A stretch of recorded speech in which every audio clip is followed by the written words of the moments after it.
17장. 사울과 온 이스라엘이 블레셋 사람의 이 말을 듣고 놀라 크게 두려워하니라.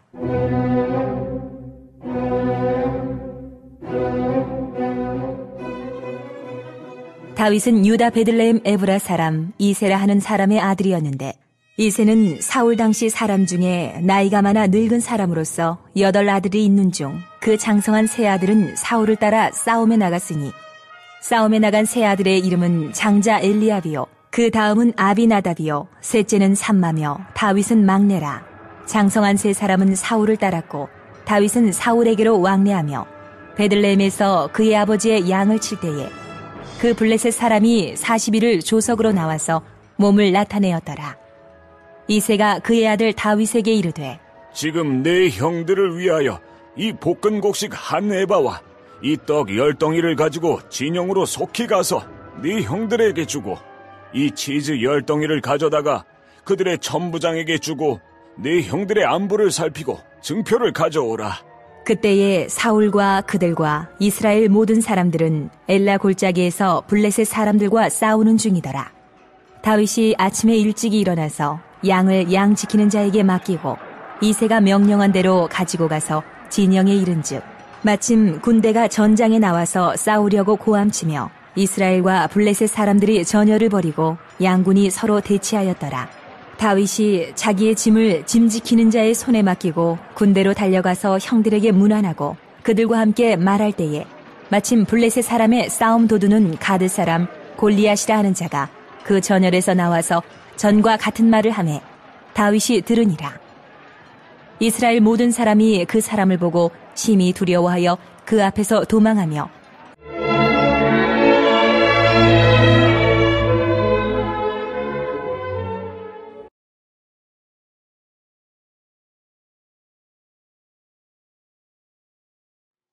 사랑하는 탁구마교회 성도 여러분, 그리고 세계 여러 나라에서 유튜브와 팟빵을 통하여 이 말씀을 청취하는 애청자 여러분, 안녕하십니까?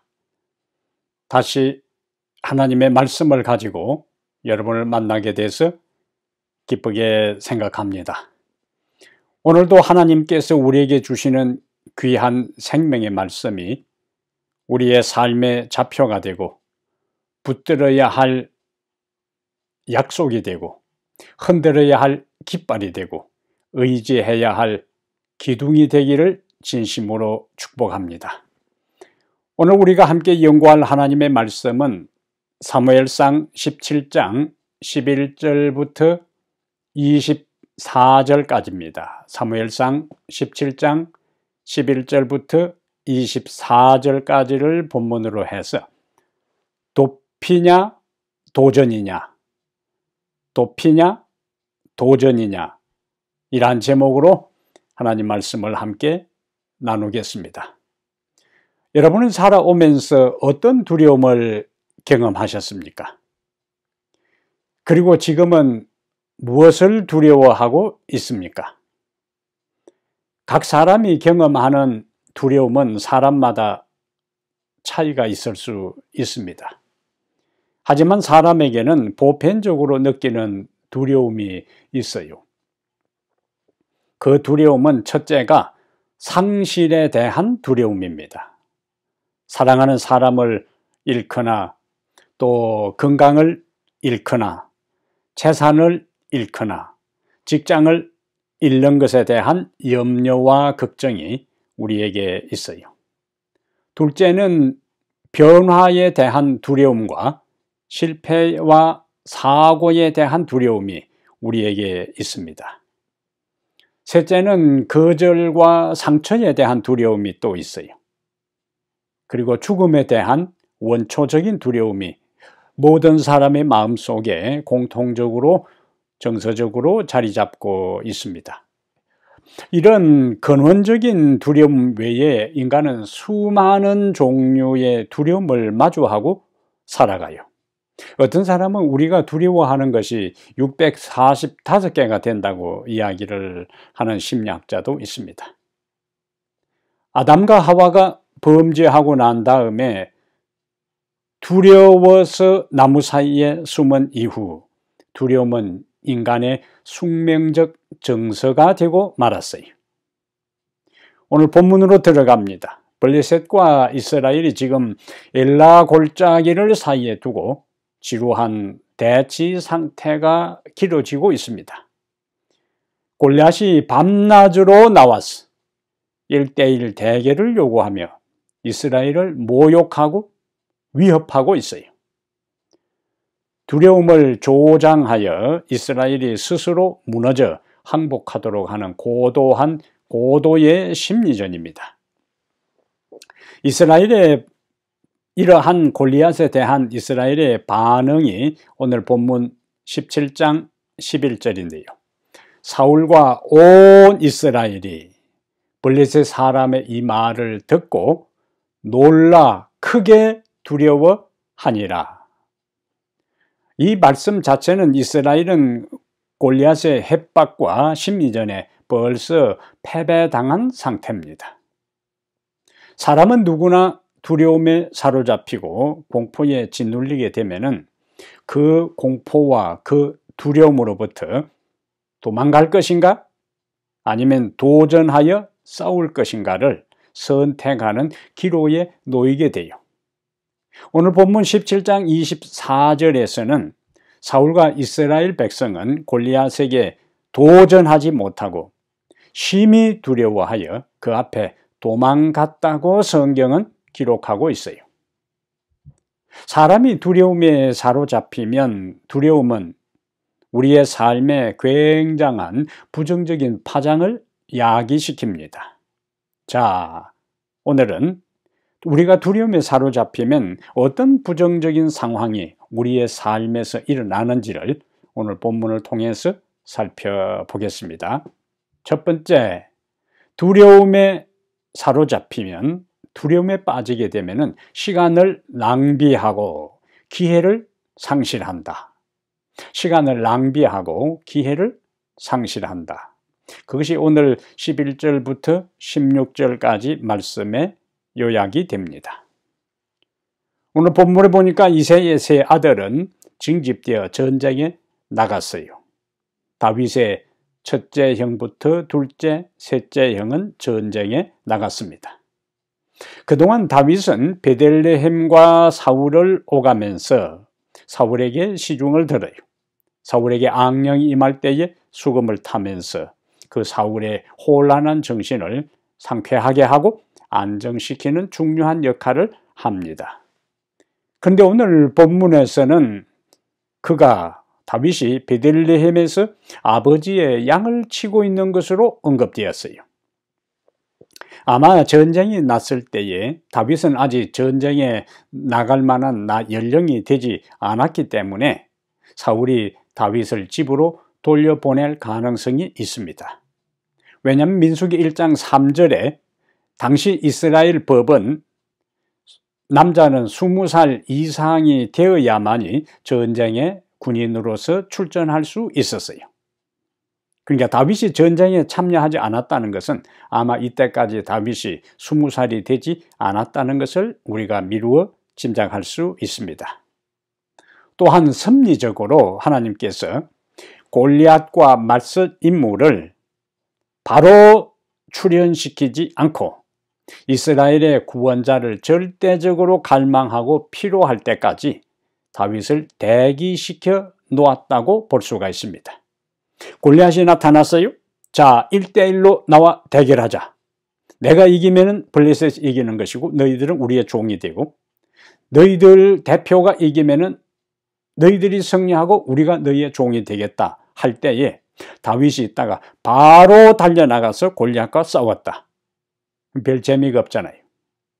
흥미진진하게 상황이 진행되지 않는 겁니다. 항상 주인공은 나중에 등장한다고 하는 것처럼 다니엘이 꿈 해석한 것이나 요셉이 꿈을 해석하는 것도 바빌론의 모든 박사들과 술객들과 점장이들과 애굽의 박사들과 술객들과 점장이들이 왕의 꿈을 해석하지 못하고 왕이 염려하고 근심하고 전전긍긍하고 있을 때에 다니엘이 등장하고 요셉이 등장해서 왕의 그 꿈을 절묘하게 명확하게 해석해 주잖아요. 그때에 그 꿈을 해석한 자와 그 꿈을 해석할 수 있도록 지혜를 주신 하나님이 영광을 받고 높임을 받는 것입니다.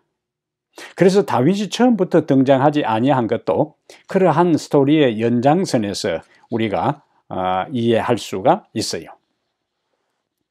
16절에 보면은 이스라엘과 블레셋은 대치 상태에서 자그마치 골리앗이 40일 동안 계속적으로 도전을 했어요. 그러면 이때에 1대1 대결하자 결투를 신청했을 때에 이스라엘 백성 중에 사실상 나갈 만한 인물이 누구인가? 누구겠어요? 적어도 골리앗을 상대하려면 사울입니다. 왜냐하면 사무엘상 9장 2절에 사울이 처음 왕으로 부름을 받았을 때에 그의 키는 모든 백성보다 어깨 위만큼 더 컸다고 성경이 기록하고 있어요. 신체적인 조건은 갖추었습니다. 그가 처음 왕으로 부르심을 받았을 때 하나님을 의지하고 성령의 감동을 받아서 암몬 사람을 친 것 같은 용기로 나섰다면 골리앗을 이기고 이스라엘의 승리를 안겨 주었을 것이고 하나님의 이름이 블레셋과 이스라엘 백성들에게 다시 높임을 받았을 것입니다. 근데 사울은 그렇게 하지 못했어요. 요나단도 이때는 잠잠합니다. 다른 병사들도 마찬가지. 사울이나 다른 병사들 모두가 이 40일 동안 아무것도 한 것이 없습니다. 집에서 가족들과 함께 단란한 시간을 보낸 것도 아닙니다. 밭에서 일을 한 것도 아닙니다. 들판에서 양을 친 것도 아닙니다. 그들은 두려움에 사로잡혀서 40일 동안 전쟁터에서 헛되게 시간을 낭비하고 말았어요. 그 40일 동안 골리앗은 아침 저녁으로 나타났어요. 그러면 총 몇 번 나타난 겁니까? 80번이 나타난 거예요. 골리앗은 이스라엘에게 80번의 결투 신청을 했어요. 사울과 이스라엘 사람들은 믿음으로 도전하여 하나님의 영광을 나타내고 이스라엘을 구원할 80번의 기회를 그들은 두려움에 사로잡혀 있던 것 때문에 그 모든 기회를 놓치고 말았어요. 그 40일 동안이라는 시간을 낭비하고 말았습니다. 우리가 아는 대로 모세가 죽고 여호수아가 이스라엘의 지도자가 되었어요. 그동안 모세의 부관으로서만 생활하다가 그의 스승이며 그의 상관이며 이스라엘 지도자인 모세가 죽고 난 다음 이제 이스라엘 백성들을 가나안으로 인도할 사명을 여호수아가 갖게 돼요. 얼마나 부담이 되었을까요? 얼마나 어깨가 무거웠을까요? 그동안 가장 가까이에서 모세가 그 이스라엘을 지도하는 것이 얼마나 막중한 책임인지를 그는 곁에서 생생하게 그 누구보다도 지켜보았어요. 그리고 백성들이 얼마나 완고하고 목이 곧고 이마가 굳고 고집스럽고 불만에 가득 찬 사람인지를 생생하게 그가 경험했어요. 자, 그들을 지도할 책임이 여호수아에게 주어진 것입니다. 이제 가나안 변방에 이르렀어요. 그 앞에 창이란 요단강이 흘러가고 있습니다. 철옹성 여리고성이 버티고 있습니다. 그리고 그 굳건한 성 안에 호전적인 가나안 족속들이 철통같이 경비하고 있어요. 인간적으로 감당할 사명 앞에서 그가 두려워하고 있을 때에 여호와께서 그에게 말씀하시는 내용이 여호수아 1장 중요한 말씀이 나타나 있습니다. 여호수아 1장 모세가 죽은 후에 하나님께서 여호수아에게 나타나서 하신 말씀이에요. 우선 여호수아 1장 2절부터 4절까지 보겠습니다. 내 종 모세가 죽었으니 이제 너는 이 모든 백성과 더불어 일어나 이 요단을 건너 내가 그들 곧 이스라엘 자손에게 주는 그 땅으로 가라. 내가 모세에게 말한 바와 같이 너희 발바닥으로 밟는 것은 모두 내가 너희에게 주었노니 곧 광야와 이 레바논에서부터 큰 강 유브라데 강까지 해쪽 속의 온 땅과 또 해지는 쪽 대해까지 너희의 영토가 되리라. 그리고 다시 연속해서 말씀을 하세요. 내가 모세와 함께 했던 것처럼 너와 함께 하겠다. 너가 할 일은 뭐냐? 오직 말씀을 묵상하고 기록된 말씀을 다 지켜 행하라. 그리하면 형통할 것이라고 보장해 주셨어요. 그리고는 이제 오늘 말씀과 연결해서 여호수아 1장 9절에 내가 네게 명령한 것이 아니냐. 강하고 담대하라. 두려워하지 말며 놀라지 말라. 네가 어디로 가든지 네 하나님 여호와가 너와 함께 하느니라 하시니라. 아멘. 약속을 지키실 하나님, 함께 하시는 하나님을 믿고 뭐 하지 말고, 두려워하지 말고 어떻게 하라? 일어나 전진하라는 말씀입니다. 요단강 앞에서, 여리고성 앞에서 뭐 하지 말고, 두려워 떨지 말고, 두려움에 사로잡혀서 시간을 낭비하지 말고, 하나님께서 주신 약속을 의지해서 하나님께서 기회를 주실 때 전진하라는 명령입니다. 오늘 우리 앞에도 우리 힘과 우리 경험과 우리 지혜와 우리의 방법으로 해결할 수 없고 극복할 수 없고 정복할 수 없는, 넘을 수 없는 요단강과 여리고성과 같은 문제들이, 그리고 골리앗이 우리 앞을 버티고 가로막고 있을 수가 있습니다. 그 문제 앞에 주눅들지 말고, 그 문제 앞에 주저앉아 있지 말고, 허송세월 보내지 말고, 시간 낭비하지 말고, 기회를 놓치지 말고, 하나님의 약속과 임재의 약속을 믿고 담대하게 앞으로 전진해 나가게 되기를 중심으로 기원합니다. 두 번째, 오늘 본문에서 우리에게 주시는 기별이 있습니다. 사무엘상 17장 17절부터 22절에, 사무엘상 17장 17절부터 22절에 두려움에 빠지면 신용뿐인 그리스도인이 될 수 있다.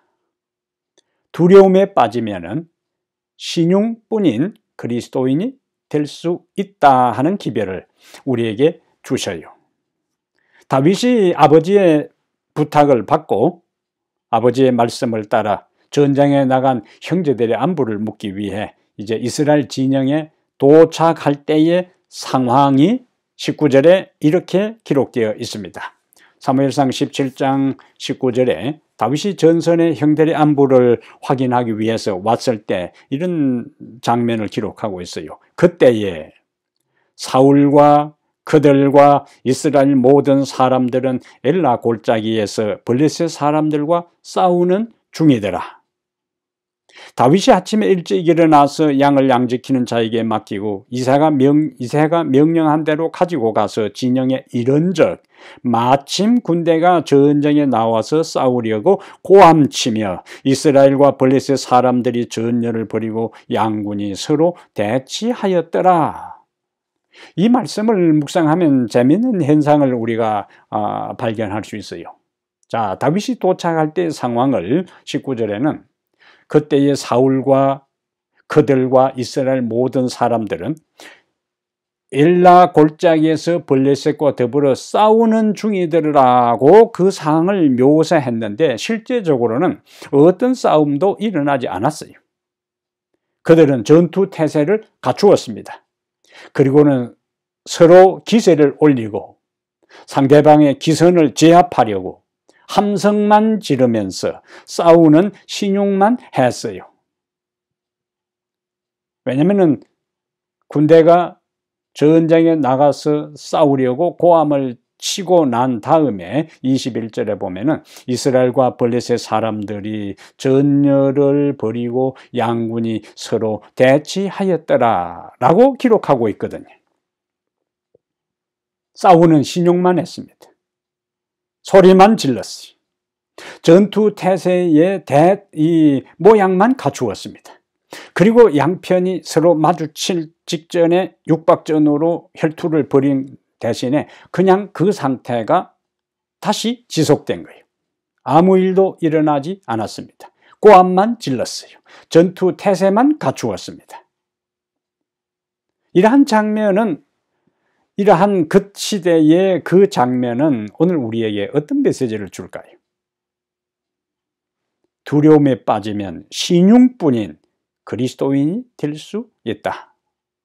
우리가 상품에는 진품이 있고 모조품이 있습니다. 진품과 모조품.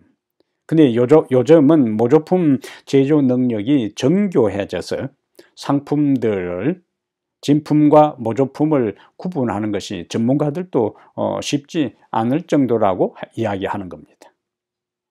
영적 세계에도 짝퉁 신앙인과 진품 신앙인이 있습니다. 영적 세계에도 진품 신앙인과 짝퉁 신앙인, 모조품 신앙인이 있는데 얼핏 보면은 구별하기가 쉽지 않은 것입니다. 셰익스피어는 베니스의 상일이라는 그의 희곡 가운데 유명한 말을 남겨요. 원래 이 말은 이 그리스의 이솝 우화에 나오는 말을 이 셰익스피어가 인용하면서 대중화된 표현입니다. 베니스의 상인에서 셰익스피어는 이런 표현을 했어요. All that glitters is not gold. 반짝이는 모든 것이 금은 아니다 하는 이야기죠. 반짝인다고 모든 것이 금이 아니라는 거예요. 금이 아닌 것이 오히려 빛나고 광채가 나고 반짝일 수도 있습니다. 그것은 겉모습에 속지 말라는 메시지죠. 외행적인 것만을 가지고 판단하지 말라는 교훈입니다. 그래서 짝퉁신앙과 모조품 신앙인도 겉으로 드러난 한 면만을 가지고는 이 사람이 진품 신앙인인지 모조품 짝퉁 신앙인지가 구별하기가 쉽지 않은 거예요. 이러한 것들을 바울은 디모데후서 2장 5절에서 경건의 모양은 있으나 경건의 능력은 부인하는 것을 말씀하고 있습니다. 여기 경건이라 하는 말이 나오죠. 경건. 요즘은 이 경건이라는 말 대신에 영성이라는 말로 많이 대체해서 사용을 하는데, 경건은 여러 정의들, 설명들이 있지만은 경건이란 하나님의 자녀가 하나님 앞에서 그 말씀을 따라 살아가는 성도의 삶을 경건이라 하는 거예요. 하나님의 자녀가 하나님 앞에서 그 말씀을 따라 순종하며 살아가는 삶을 가리켜서 경건이라 그렇게 하는 겁니다. 그러면 경건의 모양은 무엇인가? 하나님의 자녀가 교회는 출석합니다. 교회에 와서 기도도 합니다. 찬양도 합니다. 설교도 들어요. 그리고 성경 지식도 시간이 지나면서 차곡차곡 쌓여서 기본적으로 성경에 대한 지식도 갖춥니다. 그리고 외행적으로 교회 일도 열심히 합니다. 이러한 것을 가리켜서 다 경건의 모양이라 그래요. 모양이 나쁜 게 아니에요. 모양만 있고 내용이 없을 때 문제가 되는 거지, 형식 자체가 문제가 아니고 형식만 있고 본질과 근본이 내용이 없을 때 문제가 되는 거예요. 형식도 중요하고 그리고 내용도 중요한 겁니다. 두 가지가 다 갖추어져야 되는 거예요. 그래서 경건의 모양도 중요하고 그 경건의 능력도 있어야 되는데, 바울이 경고한 것은 경건의 모양은 있으나 경건의 능력이 없는 상태는 하나님 앞에 바람직하지 않다 하는 것을 경고하고 있는 겁니다. 경건의 모양. 어떤 사람이, 한 신학자는 교회에 있는 짝퉁 신앙인, 모조품 신앙인, 가짜, 세 종류의 가짜 신앙인이 교회 안에 있음을 이렇게 경고하고 있어요. 교회 안에 있는 세 종류의 가짜 신앙인, 짝퉁 신앙인입니다. 첫째로, 말씀을 듣지 않는 교인입니다. 그럼 교인이 말씀을 어떻게 안 듣나? 듣기는 듣는데 다른 생각을 하는 사람, 말씀을 듣는다고 앞을 보고 있지만은 그 말씀을 듣는 시간에 집중하지 못하고 다른 생각을 하고 있는 사람. 둘째는 말씀을 듣되 그대로 받아들이지 않는 교인입니다. 말씀을 자기의 필요에 따라 선택적으로 받아들이는 교인, 짝퉁, 두 번째 짝퉁 교인이에요. 그 다음에 세 번째, 대부분 여기에 해당되는데, 말씀을 듣고 인격과 생활과 삶이 말씀에 기초해서 변화되지 않는 교인, 짝퉁 교인, 모조품 교인입니다.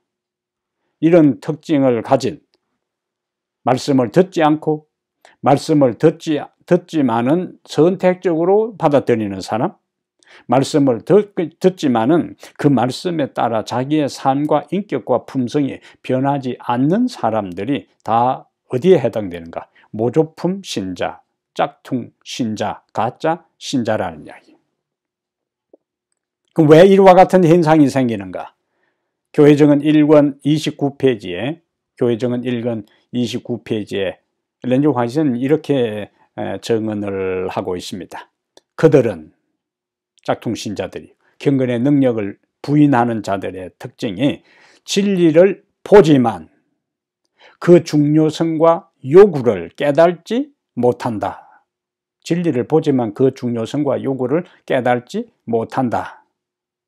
그들은 진리를 들으나, 진리는 듣습니다. 진리를 들으나 자신의 생애를 진리에 일치시키지 아니하기 때문에, 진리를 들으나 진리를, 그 자신의 삶을 진리에 일치시키지 않기 때문에 진리를 완전히 깨닫지 못하며 진리를 순종함으로 성화에 이르지 못한다.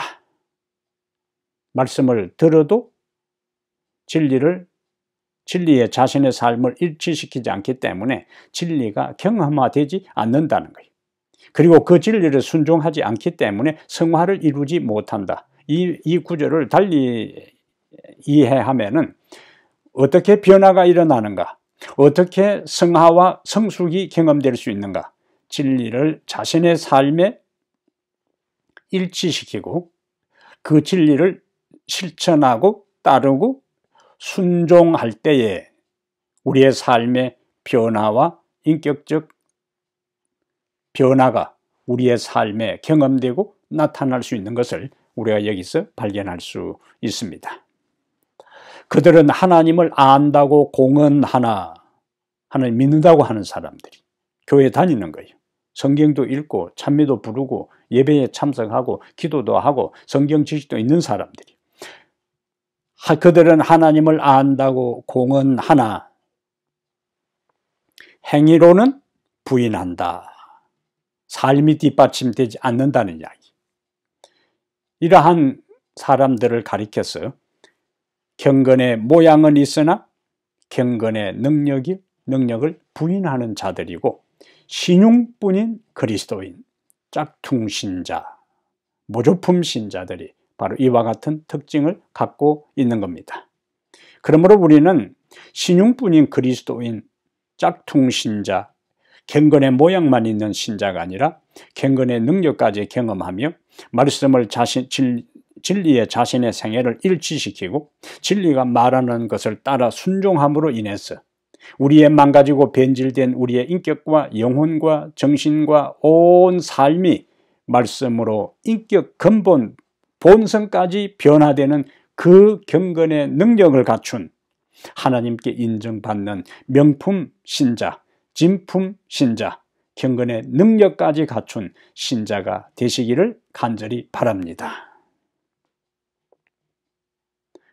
세 번째 오늘 본문은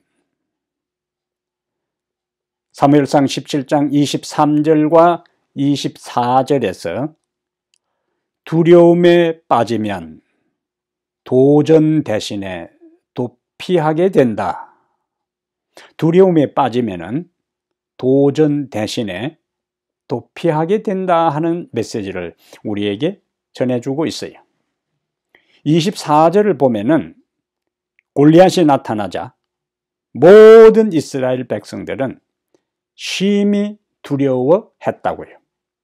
심히 두려워할 뿐만 아니라 이제는 지금까지는 11절 시작에는 두려웠던 상태에서 24절에는 이제 40일 동안 밤낮으로 골리앗이 나타나서 그 엘라 골짜기가 울릴 정도로 쩌렁쩌렁하게 위협하고 협박하고 모욕하는 것을 견디지 못한 이스라엘 백성들이 심히 두려워하여 골리앗을 상대로 전진하기는커녕 자기 자리도 지키지 못하고 도망가기에 바빴다는 사실을 24절에서 기록하고 있어요.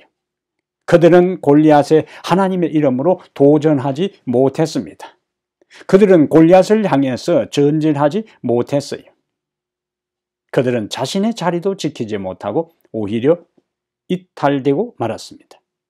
전쟁에서요, 대치국면에서 팽팽한 긴장의 감도는 그 전열 대치국면에서 한편의 균형이 깨지면서 누군가 도망가기 시작하면은 그 전선은 삽시간에 혼란에 빠지는 겁니다.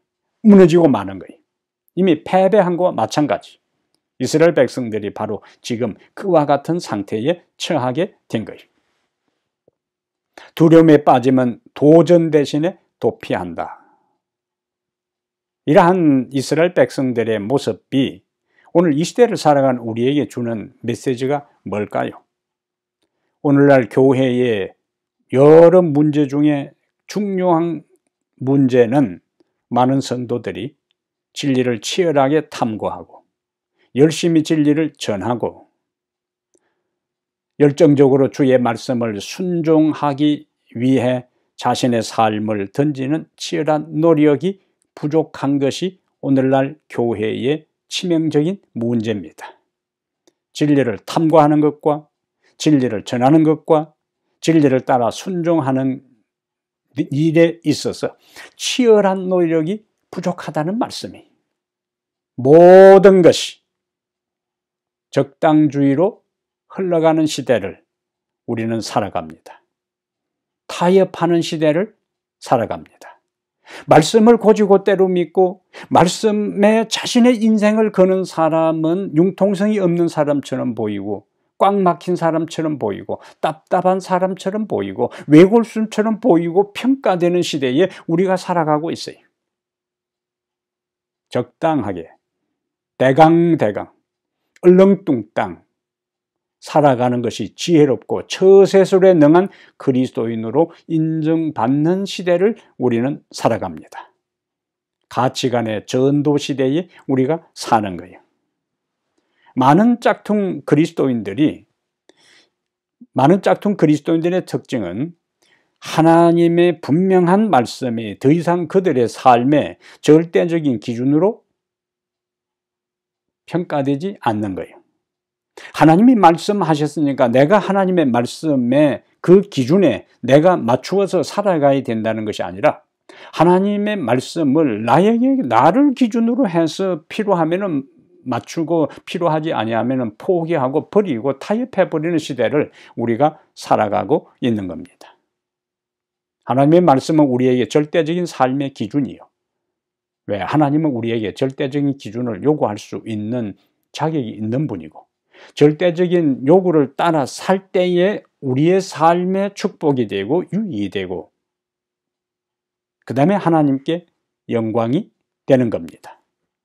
근데 문제는 오늘날 많은 그리스도인들이 내가 판단의 기준이 되어 하나님의 말씀을 재단하고 불순종을 합리화하고 핑계하고 이유를 대는 것이 비일비재합니다. 그것은 사울의 길을 따르는 거예요. 사울이 자신이 불순종한 것에 대해 사무엘의 견책과 경고와 그 기별을 받을 때에 사울은 자신이 선지자의 기별을 견책을 받을 때에 자신의 죄를 그대로 인정하는 대신에 합리화시키고 핑계대고 정당화하는 데 급급했어요. 하나님께 버림받은 자들의 특징입니다. 그리고 오늘날 교회의 수많은 문제 중에 하나는 주님을 위하여, 진리를 위하여 자신의 자리를 지키고 굳게 서야 할 때에 미련 없이 그 자리에서 물러납니다. 이스라엘 백성들이 골리앗이 나타났을 때에 하나님의 이름을 걸고 도전하고 믿음으로 전진하는 대신에 그들은 두려움의 사줄 앞에서 그 자리를 떠났어요. 도피했어요. 오늘날 수많은 그리스도인들의 모습이 이와 별반 다를 바가 없습니다. 사단과의 영적 싸움을 중단하고 타협하든지 포기하는 경우가 많아요. 하지만 사단은 중단하지 않습니다. 사단은 영적 싸움에서 포기하지 않아요. 집요하고 끈질깁니다. 그 장면이 바로 여기 골리앗이 사단의 대리자로 등장했는데 40일 동안 밤낮으로 쉬지 않고 나와서 이스라엘을 모욕하고 이스라엘에게 도전했어요. 40일을 밤낮으로 나와서 이스라엘을 모욕하고 도전한 것입니다. 사단의 모습이 포기하지 않는 거예요. 집요하게 하나님의 말씀에 길을 끊고 하나님의 말씀을 의기소침하게 하고 하나님의 백성들로 하여금 좌절하고 절망하게 하고 자신의 신앙적 위치에서 이탈되게 하고 교회의 봉사의 자리, 헌신의 자리에서 떠나게 하고 하나님의 진리를 위해 굳게 서야 할 자리에 굳게 서지 못하도록 협박하고 압력을 넣고 조롱하는 겁니다. 여기에 많은 그리스도인들이 주저앉고 말아요. 무너지고 마는 겁니다.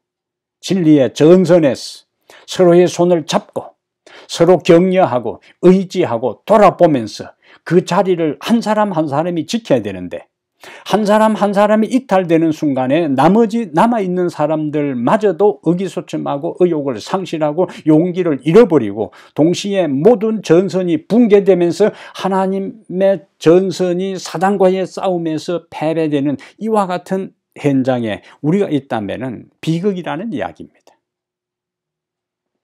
우리는 이탈되는 사람이 되어서는 안 되고 그 자리를 지키는 사람이 되어야 합니다. 진리를 위하여 사단의 모든 공격에 도전하는 자들이 되어야 되지 도피하는 사람들이 되어서는 안 되는 겁니다.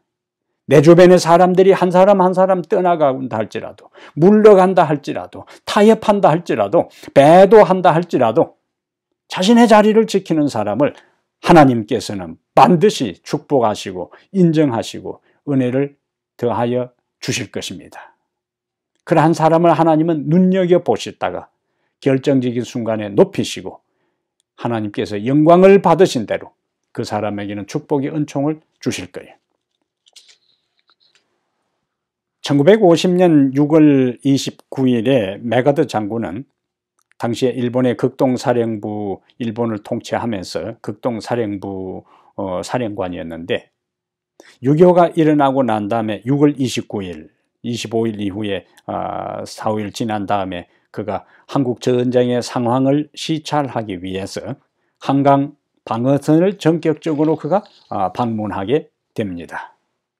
그중 한강 방어선에 이제 한강 이북에서 폐잔병들이 남하하면서 또 한강이 갑자기 한강 철교가 폭파되는 바람에 제대로 군인들이 철수도 하지 못하고 무기도 제대로 갖추고 오지도 못하고 폐잔병 남아있는 폐잔병들을 모아서 한강 방어선을 지키고 있으니까 얼마나 그 모든 것이 시원치 않았겠어요. 이때에 한 참호에 혼자 남아있는 한국인 소년병을 메가더 장군이 만납니다. 메가더 장군은 그 소년병에게 언제까지 혼자 참호를 지키고 있을 것이냐고 묻자 소년병은 상관의 철수 명령이 있을 때까지 목숨을 걸고 이 자리를 지킬 것이라고 대답을 했습니다. 메가드 장군은 이 소년병의 대답에 감동을 받고 이런 용감한 병사가 남아있는 나라는 절대 망해서는 안 된다. 우리는 한국을 도와줘야 된다. 그 어린 소년 병사의 확신에 찬 장관의 철수 명령이 떨어지기까지는 내 자리를 지키겠다는 그 이야기가 메가드의 마음에 감동을 주었다는 이야기. 훗날 메가드는 자신의 회고록에서 이런 기록을 남깁니다. 당시 한국군은 무기와 장비가 매우 열악하고 열세인 상황이었지만 싸울 의지가 강하게 남아있어 불리한 상태에서도 싸워볼 만하다고 생각을 했기 때문에 한국 사람들을 적극적으로 도우려고 결심했고 워싱턴에 도움을 요청했다고 기록에 남기고 있는 거예요. 우리가 듣고 깨달은 진리 위에 굳게 서서 헌신의 자리, 봉사의 자리, 순종의 자리를 지킬 때에 우리의 대장 예수 그리스도가 우리의 자리를 지키도록 명령한 대로 우리의 자리를 지킬 때에 하나님께서 우리를 도와주실 것입니다. 하나님께서 우리에게 축복을 주실 겁니다. 나와 함께 있던 전선에 있던 나와 함께 조금 전까지 참호에 있던 동료들이 이런저런 핑계로 그 자리를 떠난다 할지라도 우리의 대장 예수 그리스도가 명령한 그 순종의 자리, 봉사의 자리, 헌신의 자리를 지킬 때에 예수 그리스도는 우리를 기억하시고 메가드가 미군과 유엔군이 함께 와서 한반도가 공산화되는 것을 막아주었던 것처럼 우리의 영적 전선에서 하나님께서 우리를 도울 수 있는 우리와 함께 주의 사업을 하고 영적 전선에서 죄악의 세력과 싸울 모든 도움의 손길들을 재정적으로, 물질적으로, 인원적으로 은사를 가진 수많은 사람들을 하나님께서 보내주실 것입니다. 그러므로 사랑하는 여러분, 우리의 삶은 수많은 두려움에 둘러싸여 있습니다. 이때에 우리는 도피할 것인가? 그 두려움과 싸울 것인가를 선택해야 하는 겁니다. 두려움에 그냥 사로잡혀 있게 되면 시간을 낭비하고 기회를 상실합니다. 두려움에 그냥 사로잡혀 있으면 신용뿐인 그리스도인으로 전락됩니다. 두려움에 그냥 사로잡혀 있으면 결국 있어야 할 자리를 지키지 못하고 도피하는, 이탈하는 그러한 자가 되고 말아요. 주님은 우리에게 도피하는 대신에 도전하라고 말씀합니다. 우리 앞을 가로막고 있는 문제들, 어려움이 어떻다 할지라도 모든 두려움과 맞서 싸우라고 말씀합니다. 임재를 약속하시고 도울 능력을 약속하시고 승리를 약속하시면서 우리의 자리를, 우리의 믿음의 자리를, 순종의 자리를, 봉사의 자리를 이탈하지 말고 믿음의 자리를, 진리의 자리를 이탈하지 말고 지키라고요. 우리 앞에 골리앗과 같은 문제, 모든 두려움을 우리 하나님의 은혜를 의지하고 능력을 신뢰할 때 우리는 이기고 극복할 수 있습니다.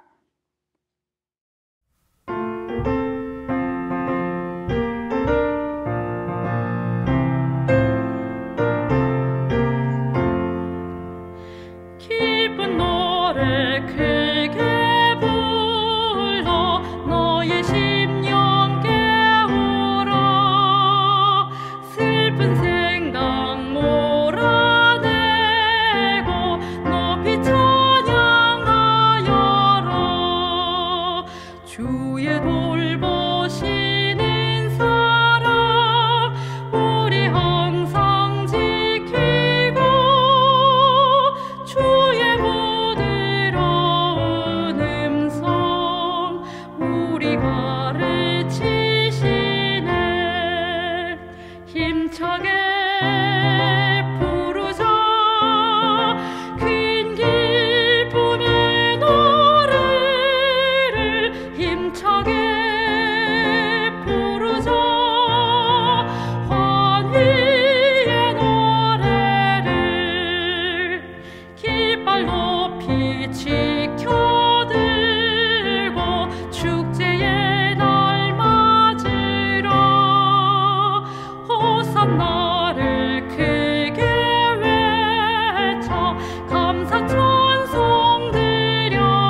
구세주의 흘린 보혈 우리 구속하셨고 주가 성령 보내주사 우리 인도하시네. 힘차게 부르자 큰 기쁨의 노래를 힘차게 부르자 환희의 노래를.